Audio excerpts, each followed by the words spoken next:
तेरे पाक हाथों में सौंपती हूँ खुदा। तेरा डर और तेरा रोब और तेरा दबदबा और तेरे बेटे पर छा जाए खुदा। तेरी खिदमत के लिए खुदावन जो उसने अपने आप को तेरे पाक हाथों में सौंपा हुआ है, तेरी रहनुमाई मुकम्मल तौर पर तेरे बेटे के साथ हो खुदा। हिकमत और दनाई का खुदावन तू जो मंबा है, अपने बेटे को वही हिकमत और दनाई बख्श दे। कलाम की कसरत को खुदावन जिस तरह तूने अपने बेटे को बख्शी हुई है, तेरी शुक्रगुजारी करती हूँ खुदावंदा। एक एक लफ्ज तेरी तरफ से खुदावन तेरे बेटे के मुंह में समा जाए खुदावन। उसका मुंह बनना, अपने निगहबान फरिश्तों को चारों तरफ उसे लपेट में रख खुदावन, ताकि कोई खलल पैदा ना हो सके खुदा। तेरे नाम की तारीफ हमेशा उसके मुंह से ऐसे ही होती रहे। उसे खुदावन हमेशा उम्र के दराजी के साथ, सेहत और तंदुरुस्ती के साथ अपने पाक मजबा पर इस्तेमाल करना। सुनने वालों को भी खुदावन तेरे पाक हाथों में सौंपते हैं। अपनी अक्ल और दनाई बख्शना। जो कलाम का बीज आज बोया जाए, वो खुदावंदा हमारे दिलों में एक बंजर जमीन जो जरखेज हो चुकी है खुदावन, उस पर गिरते खूबसूरत तनावर दरख्त मानिद हो खुदा। इसी कलाम के सबब से हम जिए और मरे, तेरे नाम को इसी तरह इज्जत और जलाल मिलता रहे। जो कुछ मांगा तेरे प्यारे बेटे अपने खुदा यीशु मसीह के वसीले से पाया। आमीन।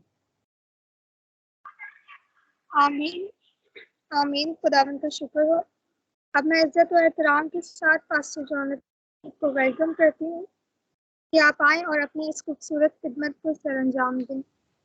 आमीन। वेलकम। मैं तेरे आइन में मसरूर रहूंगा, मैं तेरे कलाम को ना भूलूंगा, मैं तेरे कलाम को मानता रहूंगा, मैं तेरे कलाम के मुताबिक जिंदा रहूंगा। आमीन। खुदावन यीशु मसीह के बाबरकत और जलाली नाम में मेरी तरफ से और मेरे घराने की तरफ से आदाब और सलाम पेश करता हूँ। तमाम बहनों को, भाइयों को, बेटे बेटियों को, खुदावन के खादमों को जो हमारे साथ स्काइप पर मौजूद हैं या फेसबुक पर मौजूद हैं या यूट्यूब में बाद में इस कलाम को सुनेंगे, खुदावन आप सबको कसरत से बरकत अता करे और हम सबको अपनी जलाल और अपनी खिदमत के लिए कसरत से इस्तेमाल करे। हम बाइबल स्टडी मंडे के रोज करते हैं और आज बुध है, लेकिन इसलिए आज बाइबल स्टडी का जो दूसरा हिस्सा है, हम मिसाल तीसरा बाब और उसकी पहली आयत से 12वीं आयत तक का मुतालिया कर रहे हैं। मैं उम्मीद रखता हूं कि हम जितने भी खुदाउन के जिंदा पाक कलाम को और ख़ास तौर पर मिसाल की किताब का मुतालिया करने की दिलचस्पी रखते हैं या सुनते हैं, हम यकीनी तौर पर जब इस किताब का इख्तिताम, बाइबल स्टडी का इख्तिताम होगा, तो हम अपनी जिंदगी के अंदर एक बहुत बड़ी तब्दीली को, एक चेंज को देखेंगे और उस तब्दीली के अंदर हमारी सोच तब्दील हो जाएगी, हमारा रवैया तब्दील हो जाएगा और हमारा अमल जो है, जो फेल हैं, जो काम हम करते हैं, वो तब्दील हो जाएंगे। और मैं समझता हूं कि यही खुदावन के जिंदा पाक कलाम का मकसद मेरी और आपकी जिंदगी के लिए है।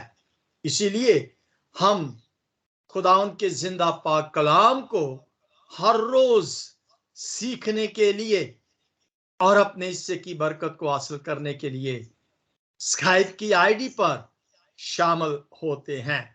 मैं जो पिछले सोमवार को 8 तारीख को हमने मिसाल की किताब और उसका तीसरे बाब की 5वीं आयत तक मुतालिया किया था, जिसके अंदर हमने ये सीखा था कि अगर मैं और आप, हम सब अपनी उस ख्वाहिश को पूरा करते हुए देखना चाहते हैं, यानी कि वो ख्वाहिश जो उम्र की दराजी है, वो ख्वाहिश जिसके हम सब मुतलाशी हैं कि हम सब उम्र की दराजी को हासिल करें, इस जमीन पर हमारी उम्र जो है वो दराज हो, तो हमने उसका एक पॉइंट देखा था कि वो लोग जिनके दिलों के अंदर खुदावंद का डर और खौफ होता है, वो खुदावंद के उन तमाम कामों को, जो हदायत,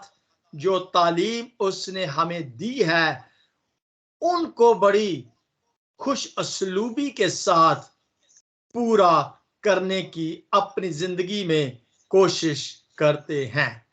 और फिर हमने देखा कि जो उसकी तालीम को फरामोश कर देते हैं, उनकी जिंदगी जो है वो दराज नहीं होती। और फिर हमने देखा कि उस उम्र की दराजी को हासिल करने के लिए जो पहला पॉइंट था वो ये था कि हमने सच्चाई और शफकत को अपने गले का तौक, हार जो है वो हमने बनाना है। और दूसरे पॉइंट के अंदर हमने देखा था कि हमने खुदा पर भरोसा और उस पर यकीन रखना है। आज ये पॉइंट जो है, मैंने अपने एक दोस्त के साथ गाड़ी में जाते हुए डिस्कस किया था। और मेरा वो भाई जो है वो मसीह नहीं है, मसीह पर ईमान नहीं रखता, लेकिन वो हमसे प्यार करता है और वो मेरी बात पर जरूर यकीन रखता है। और गाड़ी का रास्ता 1 घंटे का रास्ता था। मैंने इस कलाम को उसके साथ शेयर किया और वो बहुत खुश हुआ। मैं समझता हूं कि अगर हम अपने उन बातों को जो अपनी जिंदगी के अंदर सीखते हैं, उसको अगर हम दूसरों के साथ शेयर करें, जरूरी नहीं है कि हम स्काइप पर ही शेयर करें, लेकिन अपने उन दोस्तों के साथ, उन साथियों के साथ, उन कलीग्स के साथ, अपने रवैये के साथ, अपनी गुफ्तगू के साथ शेयर करें, ताकि खुदा का कलाम का बीज जो है वो उनकी जिंदगी में बीज फलदार साबित हो सके। सो हमने दूसरे पॉइंट में देखा कि हमने अपनी जिंदगी के अंदर खुदा को अव्वल दर्जा देना है हर काम के अंदर, चाहे वो हमारा वक्त क्यों ना हो, चाहे वो हमारी वो बरकत क्यों ना हो जो खुदा ने हमें अता की हैं। आज हम तीसरे पॉइंट को देखना चाहते हैं। अब तीसरा पॉइंट जो है उसके लिए हम आयत को देखेंगे, खुदावंद के जिंदा पाक कलाम में से मिसाल की किताब, उसका 3 बाब और उसकी 9 वर्स को पढ़ेंगे। देखिए, अपने माल से और अपनी सारी पैदावार से के पहले फलों से खुदावंद की ताजीम कर, यूं तेरे खत्ते खूब भरे रहेंगे और तेरे हौज नई मैं से लबरेज होंगे। खुदा उनके जिंदा पाक कलाम के पढ़े सुनाने पर उसकी बरकत हो। हम खुदा उनका शुक्र करते हैं। मिर्जो, आज तीसरा पॉइंट जो है हम उसको देखेंगे। जब हम इस आयत को पढ़ते हैं, 9वीं आयत को, कि अपने माल से और अपनी सारी पैदावार के पहले फलों से खुदावंद की ताजीम कर। ताजीम का मतलब है कि खुदावंद के नाम को इज्जत देना। बाज़ हम ये समझते हैं कि अगर हम किसी को बड़े प्यार के साथ बुलाते हैं, जी जी कर बुलाते हैं, आप कह कर बुलाते हैं, या लफ्जी तौर पर हम उन्हें अपने उस प्यार को जिताते हैं, बड़े प्यारे मीठे अल्फाजों के साथ उसके साथ मुखातिब होते हैं और यूं जाहिर करने की कोशिश करते हैं कि मैं आपसे बहुत प्यार करता हूं, मैं बहुत आपकी इज्जत और ताजीम करता हूं, तो मेरे अजीजों, मैं समझता हूं कि ये काफी ठीक है, लेकिन काफी नहीं है। अब खुदावंद के पाक कलाम में से जब ये लिखा गया है कि अपने सारे माल से, अब देखिए हमारे पास माल क्या है, सिर्फ माल दौलत ही नहीं है। खुदावंद का कलाम के अंदर एक कानून है और कानून ये है कि जो कुछ भी तुम करो खुदा के जलाल के लिए करो। अब हम करते क्या हैं? और ये हम सब बखूबी तौर पर वाकिफ है, जानते हैं कि हमारी जिंदगी के अंदर सिर्फ एक ही काम नहीं है जो हम करते हैं, बहुत सारे काम हैं जो हम अपनी जिंदगी के अंदर करते हैं। कानून कहता है कि हम जो कुछ भी करें उससे खुदा का जलाल जो है वो जाहिर हो, और खुदा का जलाल जाहिर कहने से नहीं है बल्कि करने के साथ है। जैसे मैंने शुरू में आपको बात बताई थी कि किसी भी काम को पाया तकमील तक पहुंचाने के लिए हमें कुछ करने की जरूरत है।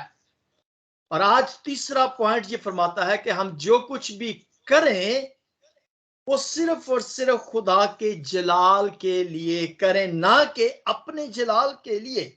सो खुदा की ताजीम, उसके जलाल जो है वो मेरे और आपके कुछ करने से जाहिर होगा।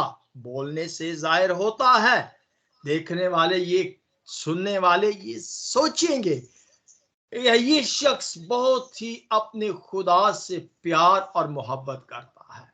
लेकिन मेरे जीजो, यहां पर लिखा है कि अपने पहले पैदावार से, पैदावार जो है, फसल जो है, उसके जो पहले फल है, या the first portion of your seeds, यानी कि जो कुछ भी हमारे जिंदगी के अंदर बरकत खुदा की तरफ से मिली हैं, उन तमाम की तमाम बरकत को हमने उसका जो पहला पोर्शन है वो खुदा के लिए देना है।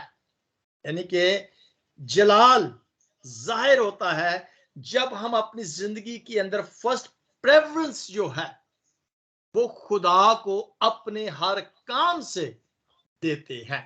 मेरा ख्याल है कि हम इस पॉइंट को समझ गए हैं कि हम अपनी जिंदगी के अंदर जो कुछ भी करते हैं उसमें फर्स्ट प्रेफरेंस जो है वो खुदा को मिले, और फिर दूसरों को या मुझे उस बरकत का हिस्सा जो है वो मिलना चाहिए जो भी आपके पास है।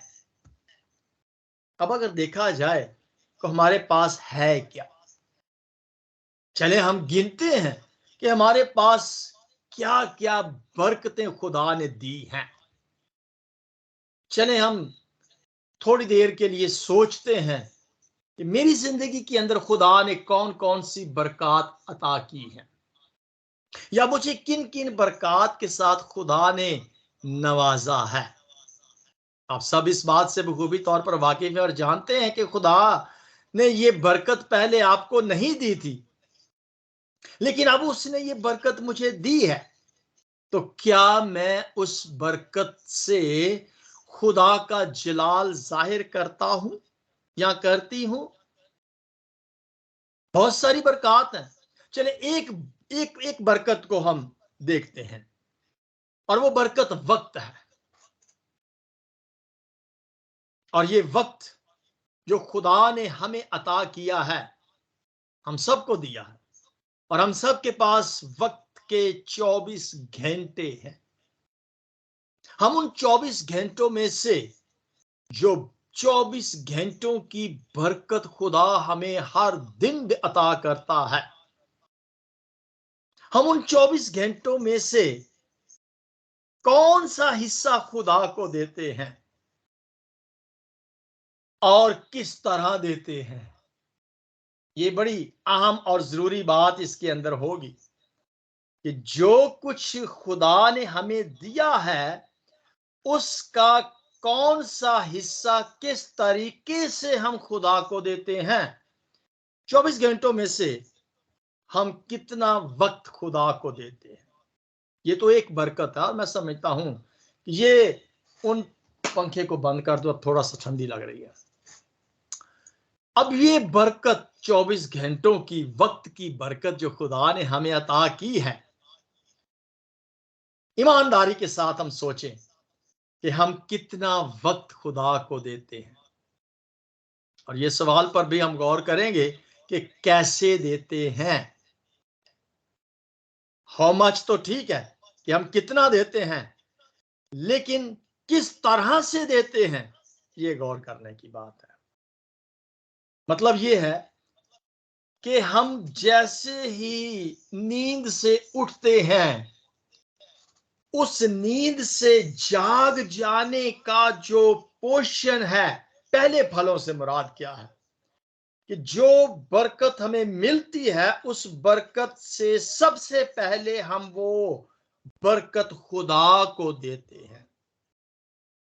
इस तरह से देते हैं, ये एक अलग पॉइंट है, लेकिन हम किस तरह से ही देते हैं और कितना देते हैं। 24 घंटों में से मैं इसकी वजाहत नहीं करना चाहता, लेकिन इसकी हम सब बखूबी तौर पर बालिग हैं, हम समझते हैं कि ये एक बरकत है, ये एक नेमत है जो खुदा ने हमें अता की है। हम एक और टैलेंट खुदा ने हमें दिया है। खुदा ने हमें बहुत सारे टैलेंट दिए हैं, लेकिन फर्क फर्क टैलेंट दिए हैं। एक वक्त तो एक बहुत ज्यादा बरकत है जो खुदा ने हमें अता की है। एक टैलेंट होता है तोड़ा जिसे कहते हैं, ये भी उन बरकतों में शामिल होता है। कोई अच्छा गा सकता है, कोई अच्छा मीटिंग लीड कर सकता है, कोई कलाम को शेयर कर सकता है, कोई भी टैलेंट हो सकता है, कोई साज बजा सकता है, खुदा के जलाल के लिए है। अब उस जलाल के लिए, उसके जलाल के लिए हम उस बरकत को कितना देते हैं और फिर कैसे देते हैं, ये बहुत आम सवाल है। मिसाल के तौर पर गीत गाने की एक बरकत है, एक टैलेंट है, खुदा ने ये तोड़ा भाई अलमास को दिया है। सिस्टर नसरीन भी गाते हैं, सिस्टर समर भी गाते हैं, सिस्टर अनीला भी गाते हैं। अब ये जो तोड़ा खुदा ने हमें अता किया है, इस तोड़े को हम अपने जलाल के लिए इस्तेमाल करते हैं या खुदा के जलाल के लिए इस्तेमाल करते हैं। पहले फलों से मतलब ये है कि इस टैलेंट से हमने पहले खुदा को जलाल देना है, और कितना देना है इस बात से भी हमें वाकिफ होना चाहिए। और कैसे देते हैं। एक टैलेंट है दुआ करने का, मौइज़ात करने का, कलाम सुनाने का, बहुत सारे टैलेंट है। बाज़ कात कुछ लोग दुआ करते हैं, और ये दुआ करने की, शफा देने की भी एक बरकत है जो खुदा में देता है। हम कितनी दुआ करते हैं, कैसे दुआ करते हैं, पैसे लेके दुआ करते हैं या फ्री में दुआ करते हैं, खुदा के जलाल के लिए गीत गाते हैं, खुदा के जलाल के लिए दुआ करते हैं, या अपने जलाल के लिए दुआ करते हैं, या पैसों के लिए दुआ करते हैं। किस तरह से हम उस टैलेंट को, उस बरकत को, उस नेमत को इस्तेमाल करते हैं। ये पॉइंट जो है, इसका मतलब है कि जो बरकतें खुदा ने हमें दी हैं, उसको हम कितनी फ्याजी के साथ इस्तेमाल। तीसरा पॉइंट जो है वो याद रखिए कि वो है फ्याजी के साथ। उस बरकत को कितनी फ्याजी के साथ हम इस्तेमाल करते हैं कि अपने माल से और अपनी सारी पैदावार के पहले फलों से खुदा की ताजीम कर लो। खुदा की ताजीम करना अच्छे लोगों का, वो लोग जिनके दिलों के अंदर खुदा का डर और खौफ होता है, वो खुदा की ताजीम करते हैं। और जिनके दिलों के अंदर खुदा का डर और खौफ नहीं होता, वो अपने जलाल के लिए सब कुछ करते हैं। मेरे जीजों, सवाल ये है कि हमारे पास क्या है, कौन कौन सी बरकतें खुदा ने हमें अता की हैं।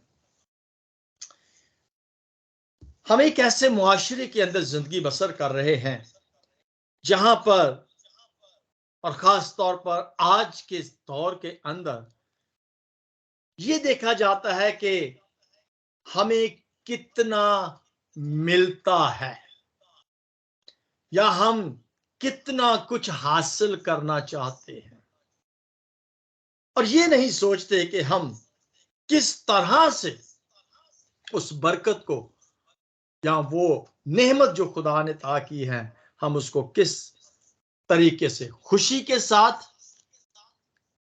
खुश सलूबी के साथ, या बड़ी मजबूरी के साथ, या सिर्फ पेट की खातर, सैलरी की खातर हम उस काम को या उस बरकत को करते हैं। मुझे अक्सर पाकिस्तान से जब फोन आता है, वो कहते हैं सुनाओ जी कारोबार कैसा जा रहा है। अब उन्हें पता है कि मैं पासबान हूं, खुदा की खिदमत करता हूं। अब जब खुदा की खिदमत को हम कारोबार के तरीके से इस्तेमाल करते हैं, खुदा की खिदमत को हम एक कारोबार के तौर पर जब करते हैं, तो ये खिदमत नहीं। और मैं साफ लफ्जों से कहता हूं कि मैंने भी ये काम किया है कि मैं उस काम को तनख्वाह के तौर पर करता था कि मैं ये काम कलाम सुनाऊंगा तो मुझे सैलरी मिलेगी। तो ये खिदमत नहीं है। वो सैलरी जिस चीज की मिलती है वो खिदमत नहीं है, वो कारोबार के अंदर शामिल हो जाता है। सो ये खुदा के कलाम को सुनाना कारोबार या बिजनेस नहीं है। खुदा के कलाम को फ्याजी के साथ यानी कि जेनरसली हमें इस कलाम की खिदमत को करना है, नौकरी समझकर नहीं, खुशी के साथ। और ये समझकर कि ये टैलेंट, ये बरकत, ये नेमत खुदा ने हमें अता की है और मैंने इस खिदमत को करना है इसलिए कि मैं उम्र की दराजी को हासिल कर सकूं। जो हमारा मेन टॉपिक है कि उम्र की दराजी हम कैसे हासिल कर सकते हैं। खुदा के खिदमत को हमने कारोबार के तौर पर नहीं करना। खुदा की खिदमत को या जो भी बरकत हमें मिली है, मिसाल के तौर पर खुदा ने जो हमें रुपया पैसा दिया है, ये भी एक बहुत बड़ी बरकत है। अक्सर लोग बरकत जो है वो सिर्फ इस बात को समझते हैं कि अगर बहुत सारा रुपया पैसा हमारे पास है तो ये खुदा की बरकत है। नो डाउट इसमें ये बरकत है, लेकिन सिर्फ यही बरकत नहीं है। बरकत के लफ्ज को हमने सिर्फ और सिर्फ पैसा समझा है। ये खुदा का शुक्र है, ये बड़ी बरकतों ने देती है। गाड़ी है, बंगला है और पता नहीं जो कुछ भी हमारे पास है, ये खुदा की बरकत है, नो डाउट। लेकिन सिर्फ यही बरकत नहीं है। चले ये भी बरकत है, सिर्फ नहीं है, लेकिन ये भी बरकत है। चले इस बरकत को हम खुदा के जलाल के लिए कितनी फ्याजी के साथ इस्तेमाल करते हैं। ये एक बहुत बड़ा सवाल है। बाज़ औक़ात हम जो भी सैलरी हासिल करते हैं या जो फसल हासिल करते हैं, यहाँ पर जो जिक्र किया गया है वो पैदावार का है। पैदावार से मुराद है कि आप जो भी फसल आपने पैदा की है, यानी कि बीज जो बोया गया है, उससे जो फल मिला है, उन फलों में से हम खुदा को पहले दर्जे पर कितना देते हैं। और बाज़ औक़ात पता है क्या होता है,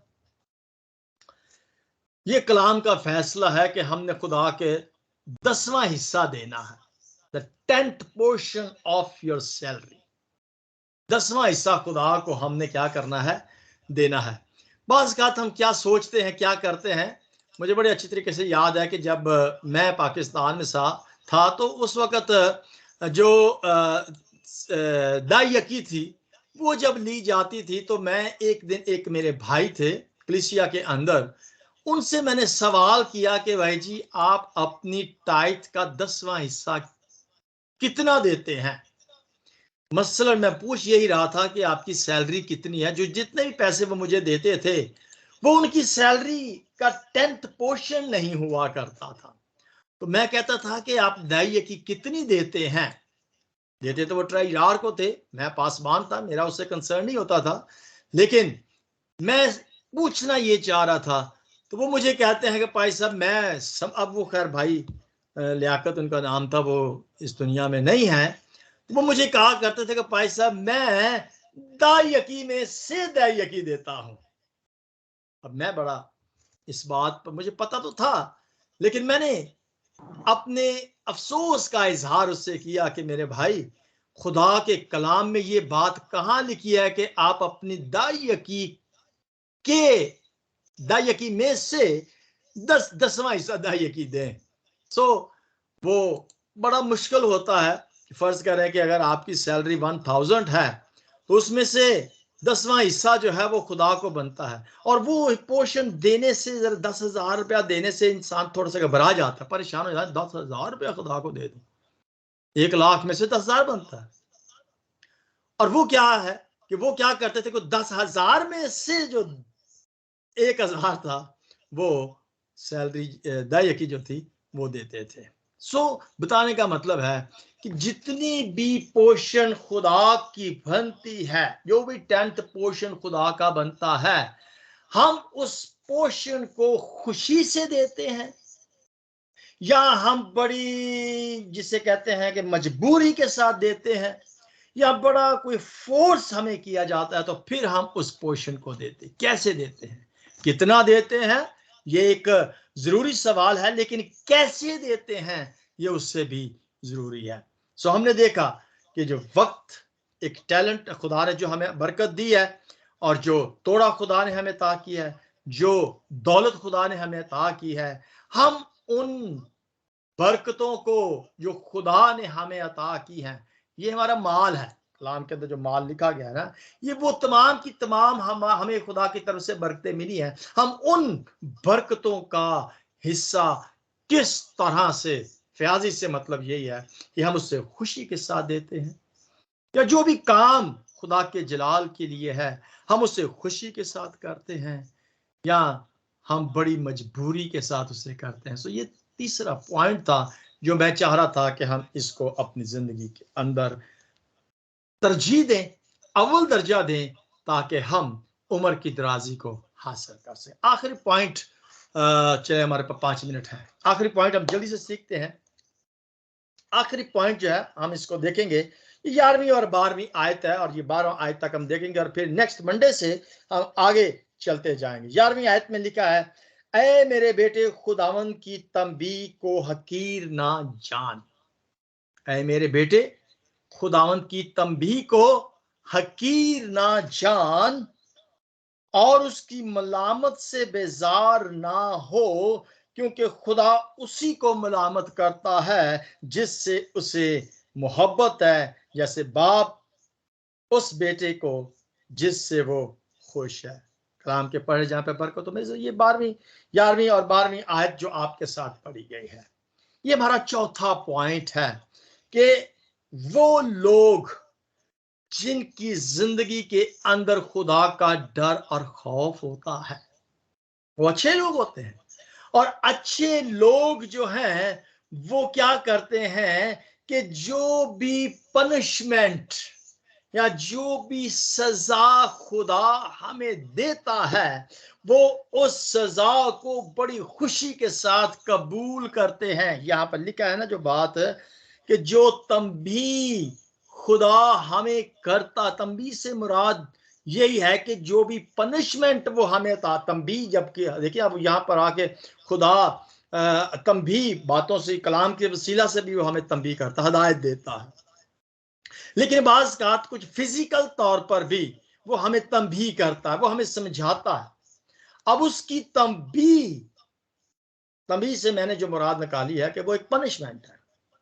अब उसकी उस पनिशमेंट को हम कबूल करते हैं या मलामत करते हैं, जो भी उसने हमें सजा दी है, तंबीह की है।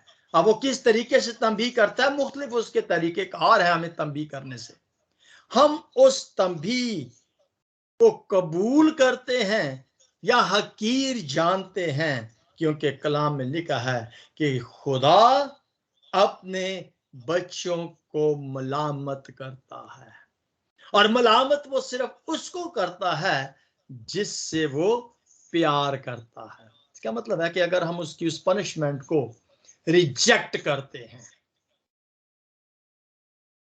उसकी जो मलामत है उसको हकीर जानते हैं, और हम उससे बेजार हो जाते हैं, तो रिजेक्ट इंसान तब करता है जब वो खुद पर भरोसा, यानी अपने आप को तरजीह ज्यादा देता है बनिस्बत के खुदा को।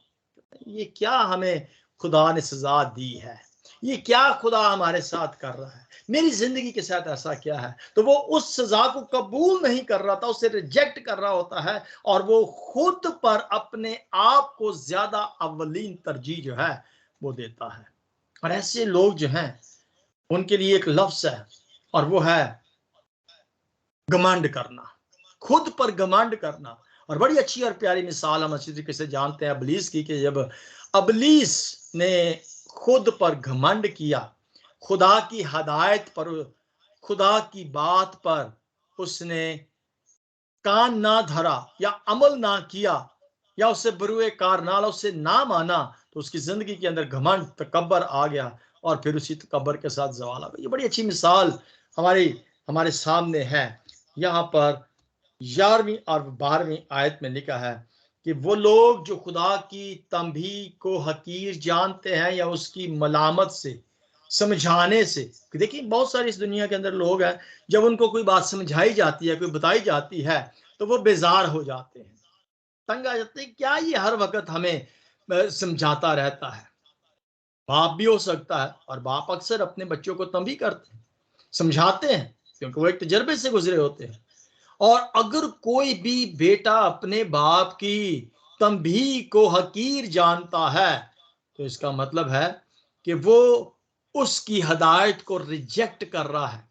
और रिजेक्ट करने का मतलब है कि वो खुद को तरजीह दे रहा है और बाप के फरमान को हकीर कर रहा है। जब इंसान खुद को ज्यादा अक्लमंद समझता है, जब इंसान खुदा की सुनने से इनकार कर देता है, तो फिर मेरे जीजो जवाल पैदा हो जाता है, प्राउडनेस आ जाती है, घमंडी आ जाती है, तकब्बर आ जाता है, और ऐसा शख्स कभी भी उम्र की दराजी को हासिल नहीं कर सकता। बहुत जरूरी है, हम सब इस बात के मुश्ताक हैं, ख्वाहिश है कि उम्र की दराजी को हासिल करें। याद रखिएगा कि खुदा अपने बच्चों से प्यार करता है, और वो बच्चा जो खुदा की तंबीह को सुनता है, वो बच्चा जो खुदा की मलामत को सुनकर उससे कबूल करता है, वो उम्र की दराजी को हासिल करता है। नेज़ो, इस चौथे पॉइंट के साथ हम आज का कलाम का इख्तिताम करते हुए ये जरूर कहेंगे कि वो लोग जो कलाम को सुनते हैं, कि खुदा के कलाम में लिखा है कि कान तो हैं लेकिन सुनते नहीं। मेरी आप सबसे यही गुजारिश होगी कि अगर हम उम्र की दराजी को हासिल करना चाहते हैं, तो let's listen the word of God. खुदा के कलाम को सुने, उसकी बातों पर कान धरे, सुने कि वो हमसे क्या फरमाता है, और अगर उसके फरमान पर हम कान धर कर उस पर अमल करेंगे, तो हम उम्र की दराजी को हासिल करेंगे। कितनी अच्छी और खुशी की बात होगी कि वो मियाद, वो हद उम्र की जो खुदा ने मेरी और आपकी जिंदगी के लिए तय की हुई है, हम उस उम्र तक पहुंच सके। वो उम्र जो खुदा ने हमारे लिए मुकर्रर की हुई है, उस तक हम तब पहुंच सकते हैं जब हम उसकी बात को सुनते हैं, जब हम उसकी मलामत को कबूल करते हैं, जब हम फ्याजी के साथ उन तमाम बरकतों को जो उसने हमें अता की हैं, खुशी के साथ खुदा के जलाल के लिए इस्तेमाल करते हैं, जब हम खुद पर भरोसा नहीं, हम खुदा पर भरोसा और यकीन रखते हैं, जब हम सच्चाई को और शफकत को, मेहरबानी को और हमदर्दी को अपनी जिंदगी में अव्वलीन तरजीह देते हैं, खुदा को अपनी जिंदगी में अव्वलीन दर्जा देते हैं, तो कोई शक वाली बात नहीं है कि उम्र की दराजी मेरी और आपकी होगी। काश इसी के साथ हम उस उम्र की दराजी को हासिल करने की कोशिश करते हुए खुदा को अपने जिंदगी में अव्वलीन दर्जा दे सकें। God bless you. और हम दुआ करते हैं कि नेक्स्ट मंडे को हम तीसरे बाब को खत्म करने की कोशिश करेंगे, जो 13वीं आयत से, खैर आगे आयतें तो 34 आयत तक हैं, हो सकता है इसके भी 2 हिस्से करने पड़े। खुदावंद आप सबको बरकत अता करे। God bless you all. आमीन। खुदावन की शुक्रगुजारी करते हैं इस खूबसूरत हिकमत से भरे हुए और बाबरकत कलाम के लिए जो खुदावन के बेटे ने हम तक पहुंचाया। खुदावन की शुक्रगुजारी करते हैं उसके